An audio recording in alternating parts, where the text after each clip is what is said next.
Hi, I'm Eric Johnson, Dean of Vanderbilt's Owen Graduate School of Management, and I'm here today with Adena Friedman.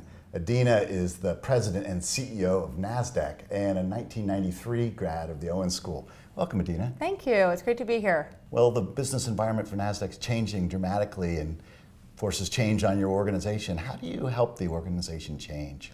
Yeah, it's a great question because we've had so much success over the years in managing the business and being a very successful exchange. But at the same time, you do always have to be out there listening and learning about what's happening around you and making sure that the company is ready to adapt.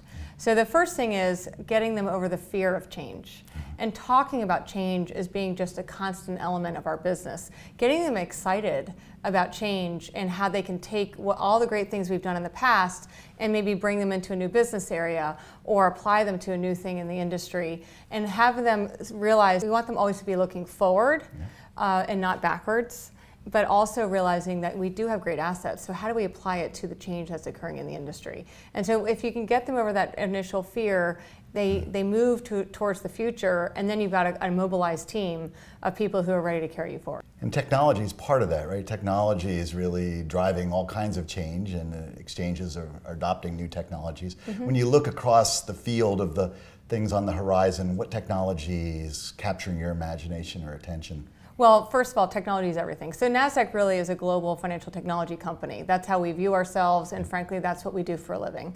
So we not only provide the technology for our own exchanges, but we power 90 other markets around the world with our technology. So if we have to stay always on the forefront of technology, because otherwise we're not only harming our own markets, but we're frankly not properly serving our clients' markets either. So we are always looking at new technologies. What we do is we have a team of people, both business and technology people, who go out and do rounds in Silicon Valley, meet with a lot of the large firms that are doing venture firms and companies that are doing a lot in new technologies and get them to learn and embrace it. And then they come back and they report on what they've learned, and we start to then experiment.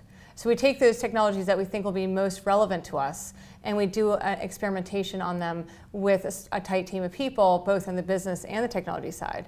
And that's when I call that a little bit of period of chaos, meaning you've got all these experimentation, but you don't quite know how you're going to apply them yet. Yeah. And then you start working on formulating how those get to be applied into the business and then start to work on commercialization. So with blockchain, for instance, we've been experimenting with it for a couple of years now, and we are now moving into commercialization mode. And we're in fact launching the first exchange client in the cloud using the blockchain end-to-end pre-trade to settlement. But it's the first opportunity for us to really have a really commercial application of it outside our own markets. So it's pretty exciting. That's neat. Well, thinking about blockchain, security post the election has been a big issue, and many companies have experienced hacks over the last 6 months. How do you guys think about cyber and security at Nasdaq? Yeah, well, cyber is obviously a critical issue for everyone in the technology business and everyone in the exchange business and everyone in the financial services business. So it is an area where all competition goes away. We only work on collaboration. We work together across the industry. We work with the government, deeply with the government, because we are a critical infrastructure player. And we make sure that we're learning as much as we possibly can from each other. And we're talking to each other. Again, we also then have our team work with a lot of companies that are coming out of Israel or Silicon Valley and other areas on the best technologies that are available. We do not get wedded to any one company. We work with a lot of companies to make sure we're bringing the best technology in. And then actually with certain companies, we will partner with them, give them an understanding of what we're seeing. They'll custom build things for us that they then might see in other clients down the road, but we tend to be a group that we can work with them as a leader in making sure we're securing our systems. You have to be ever vigilant, always learning, always advancing, always bringing to new technologies. You literally can't stand still for a minute, and it is an area where we are extremely focused. Yeah. Well, let me ask you a personal question. When did you first know that you had a shot at being the CEO at Nasdaq? Well, you never quite know that you're going to get the job. So I looked at it as you have to look at your career almost as like a constant interview for the next thing. Yeah. So whether you're just starting out and you're really working as hard as you can, you want to make sure that when the next opportunity comes along, you're the automatic natural choice because you've been kind of like interviewing for the job through all the actions and progress and success you've had. And I would argue that, that's the same thing for a CEO role. You can't expect it to come to you.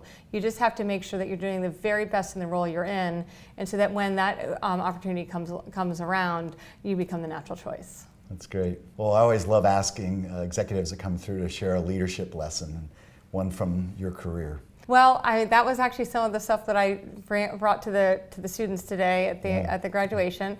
So I had 5, but I guess I'll pick on my favorite right now. I think that this concept of listening and learning. I do think that at the end of the day, most companies exist for the sake of their clients.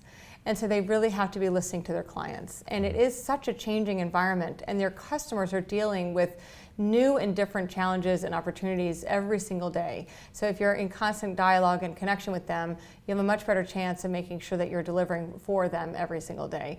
And you always have to be out there learning. You can never assume that you know enough. So I would say that's where I'm definitely focused right now. Well, Adena, it's just been awesome to have you back on campus today. Thanks so much for spending the day with us. Sure, thank you so much.